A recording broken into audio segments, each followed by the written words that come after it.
54,000 ఎకరాల్లో రైతులకు ఇచ్చిన 8,500 ఎకరాలు పోతే మిగిలిన భూమి అంతా దేనికి వాడారు? ఒక శ్వేతపత్రం మీరు విడుదల చేయగలరా? చేయాలని మేము కోరుతున్నాం ఈరోజు. అలాగే 8,500 ఎకరాలు భూమి రైతులకు ఇచ్చారు. సరే, దీనిలో కమర్షియల్, రెసిడెన్షియల్ రెండు ఉన్నాయి. కమర్షియల్ పక్కన పెట్టండి, రెసిడెన్షియల్ వరకు తీసుకుందాం. 34,000 ఎకరాలు అంటే ఎకరానికి 1000 గజాలు చొప్పున. రెసిడెన్షియల్ అందరికీ కామనే కదా, కమర్షియల్ మారింది కానీ రెసిడెన్షియల్ అందరికీ 1000 గజాలే. 34,000 ఎకరాలకి 1000 గజాలు చొప్పున సుమారు 3,40,00,000 గజాలు రైతులకు ఇచ్చారు. 3,40,00,000 గజాలని మనం చదరపు అడుగుల్లోకి మారిస్తే ఇంటూ 9 వేస్తే సుమారు 30,60,00,000, సుమారుగా 31 కోట్ల చదరపు అడుగులు వస్తుంది. దీనిలో నిర్మాణానికి అనుమతించింది ఎఫ్ఎస్ఐ, గరిష్టంగా వాళ్ళు అనుమతి ఇచ్చింది 2.8 వేసుకుందాం, సరే 3 అట్లా వేసుకుందాం. అలా వేసుకున్న 80 కోట్ల చదరపు అడుగులో రైతులు తమకిచ్చినటువంటి ప్లాట్లలో నిర్మాణాలు జరపాలి. 80 కోట్ల చదరపు అడుగుల్లో ఒక అపార్ట్మెంట్కి మనం 1100-1200 గజాలు వేస్తున్నా కానీ సుమారు 7.5 లక్షల అపార్ట్మెంట్లు కట్టాలి అంటే 7.5 లక్షల ప్రజలు, 7.5 లక్షల కుటుంబాలు అమరావతికి వలస రావాలి. ఇది ఎప్పటికీ సాధ్యమైందో ఒకసారి ఆలోచించారా మీరు? ఇప్పుడు విజయవాడలో ఉన్న ఫ్యామిలీస్ 2011 లెక్కల ప్రకారం 3 లక్షలు, జనాభా 12-13 లక్షలు ఉంది. 7.5 లక్షల కుటుంబాలు అక్కడికి వలస రావాలి. రైతులకు ఇచ్చిన రిటర్నబుల్ ప్లాట్స్ లో వాళ్ళు స్థలాలు, అపార్ట్మెంట్లు కొనాలి, నివాస స్థలాలు కొనాలి అంటే ఈ 7.5 లక్షల ఫ్యామిలీస్ ఎప్పటికి వస్తాయి అమరావతికి? ఈ రోజు అక్కడ అనేక సెక్రటరియట్, అసెంబ్లీ జరుగుతోంది, హైకోర్టు జరుగుతోంది, ఇప్పుడు సిఆర్టీ ఆఫీస్ కూడా మార్చారు అక్కడికి. ఆ ఎంప్లాయీస్లో ఎవరైనా అక్కడ ఉంటున్నారా? సాయంత్రం అయ్యేటప్పుడు విజయవాడ వస్తున్నారు, గుంటూరు వెళ్తున్నారు. ఈ 7.5 లక్షల కుటుంబాలు ఎప్పటికి రావాలి అక్కడికి? ఇవన్నీ రైతులు వాళ్ళకి ఇచ్చిన ప్లాట్లను డెవలప్ చేస్తే రావాల్సిన వ్యక్తులు, కుటుంబాలు. ఇవి కాకుండా ఎన్జిఓస్ కానివ్వండి, గ్రూప్ 3, గ్రూప్ 4 కానివ్వండి, వీళ్ళందరి క్వార్టర్స్ గవర్నమెంటే కట్టిస్తూ ఉంది. అంటే ప్రభుత్వ ఉద్యోగి ఎవడో కూడా రైతులు కట్టే ఈ భూమిలో కానీ ఈ నివాస స్థలాల్లో కానీ రారు, ప్రైవేట్ వ్యక్తులు రావాలి. ప్రైవేట్ వ్యక్తులు 7.5 లక్షలు రావాలంటే ఎన్ని సంవత్సరాలు పడుతుంది, ఎన్ని దశాబ్దాలు పడుతుందో ఆలోచించండి. ఇప్పుడు మళ్ళీ 16,000 అంటే దీనికి కూడా 34 దగ్గర సగం అంటే ఇంకొక 3 లక్షల కుటుంబాలు రావాలి 16,000 ఎకరాలకి, 17,000 ఎకరాలకి. అంటే 10 లక్షల కుటుంబాలు అమరావతిలో వచ్చి నివాసం ఏర్పాటు చేసుకోవాలంటే ఎన్ని దశాబ్దాలు పడుతుందో మీరు ఒకసారి ఆలోచించండి. ఇప్పుడు వేదిక మీద ఉన్నటువంటి మన తులసిరెడ్డి గారు కానివ్వండి, పద్మశ్రీ గారు కానివ్వండి, మన బాబురావు గారు, వీళ్ళందరూ, మనోజ్ గారు పార్టీలకు అతీతంగా ఆ రోజున మాతో పాదయాత్రలోకి వచ్చారు, మాకు మద్దతు తెలిపారు. అమరావతికి తులసిరెడ్డి గారు అయితే 12 కాపురాన్ని 12 సూత్రాల లాగా అమరావతి ఎందుకు ఉండాలని చెప్పి 12 కారణాలు కూడా చెప్పారు. ఏం సార్, మాకు ఆ 12 సూత్రాలు కూడా గుర్తున్నాయి. మాకు అంత గట్టిగా అమరావతి అభివృద్ధి కోసం మేము పోరాడి 5 సంవత్సరాలు ఒక దరిద్ర పాలనలో ఇన్ని దెబ్బలు తిని ఇంత పోరాడిన తర్వాత తిరిగి మళ్ళీ అంటే మేము అభివృద్ధి వ్యతిరేకం కాదు. ఈ సమావేశం గురించి కూడా రాత్రి కూడా నాకు కొంతమంది సలహాలు ఇచ్చారు. నువ్వేంటి చంద్రబాబు నాయుడు ఎగనెస్ట్ గా మాట్లాడదలుచుకున్నారు? రాజకీయాలకు అతీతంగా, పార్టీలకు అతీతంగానో లేక రాజకీయాలకు అతీతంగానో చూడాల్సిన సమస్య ఇది. ఎందుకంటే నిన్న చెప్పాను, అమరావతి విషయాన్ని, ల్యాండ్ పూలింగ్ విషయాన్ని మనం రాజకీయ కోణంలో కూడా చూడాలి. చాలా మంది అడిగారు 19లో మీకు అంత చేస్తే చంద్రబాబు నాయుడు తాడికొండలో శ్రావణ్ కుమార్ ఎందుకు ఓడిపోయాడు అని. దానికి అనేకమైన కారణాలు ఉన్నాయి. అమరావతి తాడికొండ కాన్స్టిట్యున్సీలో 4 మండలాల్లో ఒక తుళ్ళూరు మండలంలో మాత్రమే అమరావతి ఉంది. పక్క మండలాలకు అమరావతితో సంబంధం లేదు. మేము ఆ రోజు ఎన్నికల ప్రచారంలో తిరిగితే మీకు అమరావతి ఉంటే మాకెందుకు, మీ రాజధాని ఉంటే మాకెందుకు, మా ఓటు వైసీపీకి అన్నారు. అలా తిట్టారు. అలాగే రాష్ట్ర ప్రజలందరూ కూడా ఈ విషయం గురించి ఆలోచించాల్సిన అవసరం ఉంది. వాళ్ళకి ఎందుకంటే దానికి హక్కు ఉంది, వాళ్ళకి బాధ్యత కూడా ఉంది. అమరావతి నిర్మాణం ఎటువైపు వెళ్తోంది, ఎందుకు ఇన్ని వేల లక్షల ఎకరాలు? నేను మళ్ళీ చెప్తా ఉన్నా, ఇదేదో ప్రభుత్వం మీద పోరాటమో లేకపోతే చంద్రబాబు నాయుడు మీద పోరాటమో కాదు. తప్పులు జరిగినప్పుడు, తప్పులు జరుగుతూ ఉన్నప్పుడు వాటిని ఎత్తి చూపడంలో తప్పు లేదు. దానికి రాజకీయాలకి దానికి సంబంధం లేదు. ఈ జీవో కోర్టులో చెల్లదు. మీరు ఎవరైనా దయచేసి లీగల్గా ఛాలెంజ్ చేయడానికి ప్రయత్నం చేయండి. ఎందుకంటే నువ్వు ఏ జీవో అయినా నాకు ఇంత పొలం కావాలి ప్రభుత్వానికి అని జీవో ఇష్యూ చేసినప్పుడు ఆ జీవోలో ఎందుకోసం ఆ పొలం కావాలో మెన్షన్ చేయాలి. ఇంత ఎక్కడా లేదు. దయచేసి మళ్ళీ ఒకసారి చదవండి పెద్దలు. ఈ జీవో 252లో ఎక్కడ కూడా ద పర్పస్ ఆఫ్ ల్యాండ్ దేనికి బయట చెప్పే మాటలు రైల్వే స్టేషన్కు, ఎయిర్పోర్ట్ కానీ, but GO doesn't say that. ఈ జీవోలో చెప్తే తప్ప రేపు అది రైల్వే స్టేషన్ వాటికి ఖర్చు పెడతారని, వాటికి వినియోగిస్తారని కూడా చెప్పలేము. ఎందుకంటే on paper they are not committing. కాబట్టి అది తీసుకున్న తర్వాత ఎక్కడికి పోతుందో కూడా చెప్పలేదు. దీంట్లో స్పెసిఫై చేస్తే ఉదాహరణకు ఎయిర్పోర్ట్ కట్టాలి అని, ఎయిర్పోర్ట్కి 5,000 ఎకరాలు కావాలని జీవోలో ఉండాలి. ఉంటే అప్పుడు వాళ్ళ మీద ఉన్నటువంటి బాధ్యత ఏంటంటే ఎయిర్పోర్ట్ ఎక్కడ కడతారో చెప్పాలి. ఎయిర్పోర్ట్ ఎక్కడ కడతారో స్పష్టత లేని ప్రభుత్వం ఎయిర్పోర్ట్కి 5,000 ఎకరాలు ఈ గ్రామాల్లో కావాలి అని చెప్పలేదు. వాళ్ళకి తెలుసు ఎయిర్పోర్ట్ అవసరం లేదని, పై వాళ్ళకి తెలుసు. కానీ ఇప్పుడు అది ఒక పేరు పెట్టి ఒక 500 ఎకరాలు లాక్కోవాలి. ఈ జియో ఈజ్ ఇల్లీగల్.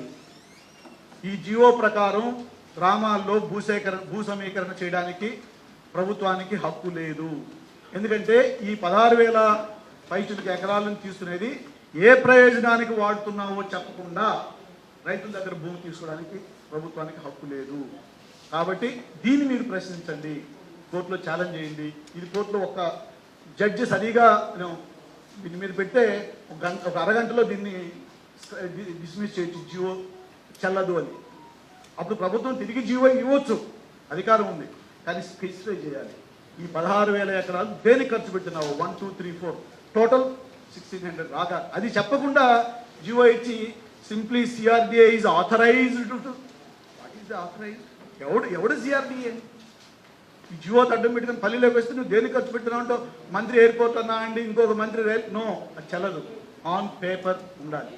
దీన్ని దృష్టిలో పెట్టుకోవాల్సిందిగా కోరుతున్నాను. ఫైనల్గా మొదటిసారిగా చూసినాను నేను మా పల్లెల్లో సమృద్ధిగా నీళ్లుండి సమృద్ధిగా పంటలు పండి, కరువు ప్రాంతం మాది, సమృద్ధిగా నీళ్లుండి సమృద్ధిగా పంటలు పండి చేతి నిండా పంట వచ్చిన తర్వాత కూడా జనవరిలో పుచ్చకాయలతో మొదలు పెడితే నవంబర్లో పపాయ వరకు 5 పంటలకి ఒక్కదానికి కూడా గిట్టుబాటు ధర రాక రైతుల ముఖాల్లో కన్నీళ్లు చూసినా నేను ఫస్ట్ టైం. రైతులు కరువుతో మేము అలవాటు పడి ఉన్నాం. 800 అడుగుల వరకు బోర్లేసి నీళ్లు పడకుండా రైతు అప్పులు పాల్గొనడం మేము, మా వ్యక్తిగతంగా మా కుటుంబం కూడా. కానీ అన్నీ ఉండి సమృద్ధిగా పంటలు పండి పొలాల్లో వదిలేసి రైతులు కన్నీళ్ళు పెట్టుకుంది. 2025 సంవత్సరం మొత్తం రైతులకు అట్లే జరిగింది. చాలా ప్రాంతాల్లో రాష్ట్రంలోనూ కొన్ని మంతా తుఫాను వల్ల.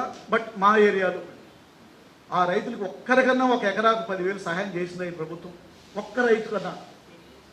కానీ ఉండవల్లి దగ్గర 2వ దశ పంపును వరద నీరు ఎత్తిపోయడానికి 600 కోట్లు రిలీజ్ చేసుకున్నారు. ఎవడబ్బ సొమ్ము అండి? అడగదలుచుకున్నాయి. ఎవడబ్బ సొమ్ము? ఎవడు కట్టమన్నాడు నిన్న అక్కడ రాజధాని? ఒక్క ఎక్స్పర్ట్ కమిటీ రిపోర్ట్ చూపించండి. గత 11-12 ఏళ్లలో అమరావతి రాజధాని నిర్మాణానికి అనువైన ప్రాంతం అని ఒక ఫీజిబిలిటీ స్టడీ జరిగి ఉంటే చూపించండి. అందరూ మీ ఇష్టమే. ఇప్పటి వరకు 60,000 కోట్లు అప్పు చేసినారు. ఇంకెన్ని చేస్తారో తెలియదు. మిమ్మల్ని అడిగేవాళ్ళు లేడు, మిమ్మల్ని ప్రశ్నించేవాళ్ళు లేడు.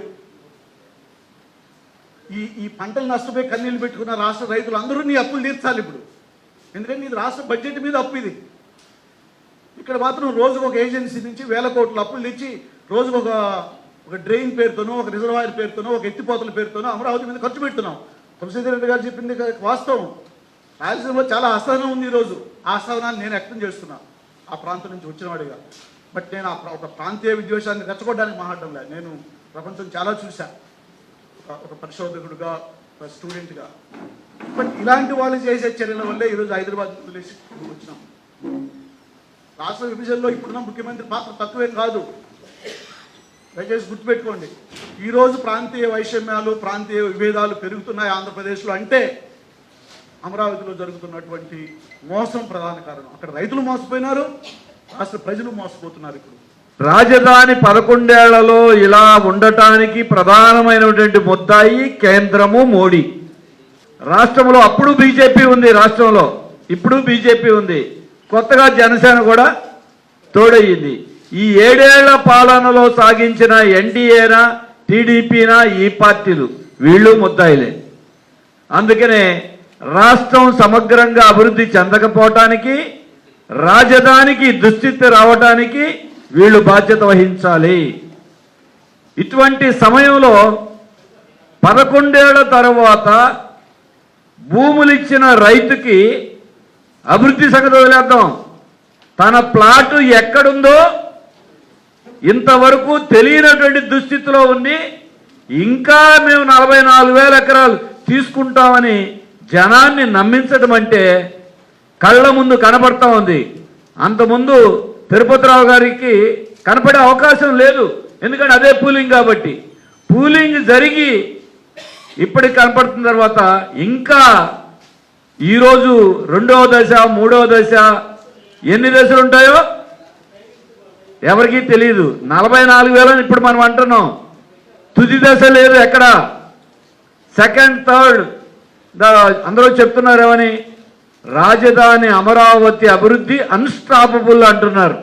నా ఉద్దేశంలో అభివృద్ధి అన్స్టాపబుల్ కాదు, భూములు లాక్కోవటం అన్స్టాపబుల్, భూ సమీకరణ అన్స్టాపబుల్ గా సాగుతుంది. ఈ అమరావతి మీద పెట్టినటువంటి శ్రద్ధ మిగతా ప్రాంతాల మీద పెట్టకపోవడం, మనుషులకి ఉపాధి కల్పించకపోవడం, అనేకమైన పబ్లిక్ రంగానికి చేయాల్సిన సేవని ఈ కూటమి ప్రభుత్వం ఒక ప్రైవేట్ లిమిటెడ్ గా మారిపోయింది. మీకు అందరికీ తెలుసు, అన్ని ప్రైవేటైజేషన్. పేదల జీవితాలు బాగుపరచాలంటే P4, private government medical colleges అభివృద్ధి చెందాలంటే P3. కాబట్టి P4, P3, A3 ఇలాగా ఒక్కొక్క దానికి ఒక్కొక్క పేర్లు పెట్టుకుంటూ ఈ ప్రభుత్వం ముందుకు పోతా ఉంది.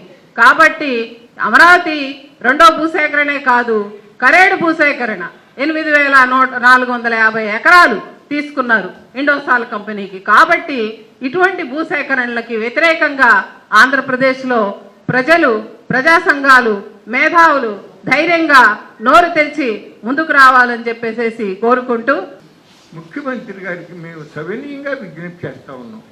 దయచేసి మీరు పొరపాట్లు జరుగుతున్నాయి, ఎందుకు ఈ విధంగా చేస్తున్నారు, అది సరైనటువంటి ఆలోచన కాదు.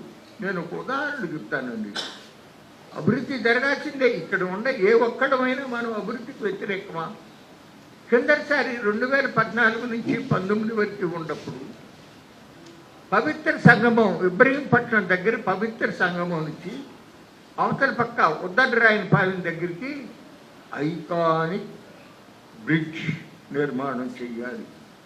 అది అసలు చూడగానే ఆహా ఓహో అనేటటువంటి విధంగా ఉండాలి అని చెప్పి పత్రికల్లో కూడా చాలా ఫోటోలు కూడా వేశారు. అవునా? అటు ఉద్దండరాయపాలెం వైపు 2 పిల్లర్లను కూడా కట్టారు, శంకుస్థాపన చేశారు, పిల్లర్లు కూడా కట్టారు. జగన్ గారు వచ్చిన తర్వాత క్యాన్సిల్ చేసేసారు.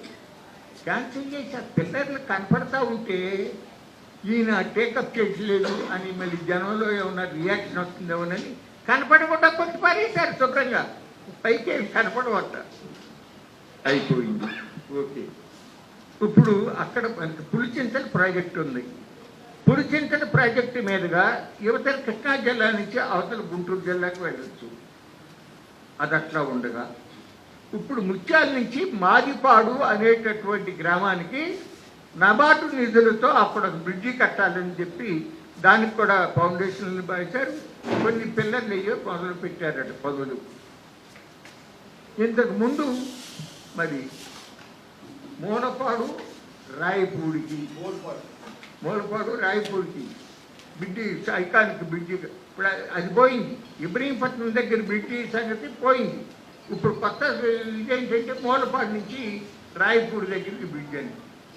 అంటే కృష్ణా నది మీద కొన్ని 100 కోట్ల రూపాయలు ఖర్చు పెట్టి బ్రిడ్జిలు కట్టడం అంటే మన పంట కాలువల మీద సామాన్యమైన బ్రిడ్జి కట్టినంత సులభంగా సీఎం గారు అనుకుంటున్నాడంటే ఇది ఎంత హాస్యాస్పదమో నాకు అర్థం కావట్లేదు.